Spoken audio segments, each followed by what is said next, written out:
नमस्कार, मी Saurabh Koratkar. News top 9 मध्ये आपल्या सगळ्यांचं स्वागत. आता आपण बघूयात 9 राजकीय महत्त्वाच्या बातम्या. निराशेतून किंवा भावनेच्या भरात सरकारमधून मोकळा करा असं बोललं नव्हतं. माझ्या मनात स्ट्रॅटेजी होती, ती अमित शहांना सांगितली. उपमुख्यमंत्री देवेंद्र फडणवीसांचं वक्तव्य.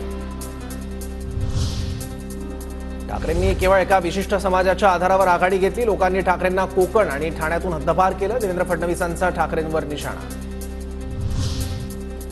महाराष्ट्रातले उद्योग पळवले हा नरेटिव्ह तयार केला. मात्र गुजरात, कर्नाटक, दिल्ली मिळून आहे, त्यापेक्षा जास्त गुंतवणूक महाराष्ट्रात. फडणवीसांचं वक्तव्य. आपण 3 नाही तर 4 पक्षांसोबत लढत होतो. चौथा पक्ष हा खोटा नरेटिव्ह होता. संविधान बदलणार हा विषय आपल्याला थांबवता आला नाही. फडणवीसांचं वक्तव्य. महायुतीत काही ठिकाणी समन्वयाचा अभाव दिसला. मित्रपक्षांना नेत्यांना समन्वय ठेवण्यास सांगणार आहे. उपमुख्यमंत्री देवेंद्र फडणवीसांचं भाष्य. आताची वेळ उणे-दुणे काढण्याची नाही. प्रवक्त्यांनी समजून उमजून बोलावं. नितेश राणेंचं नाव घेत फडणवीसांचा सल्ला. राहुल गांधींचा वायनाडमधील खासदारकीचा राजीनामा. काँग्रेस कार्यकर्त्याला वायनाडमधून संधी देणार. राहुल गांधी रायबरेलीतून खासदार राहणार.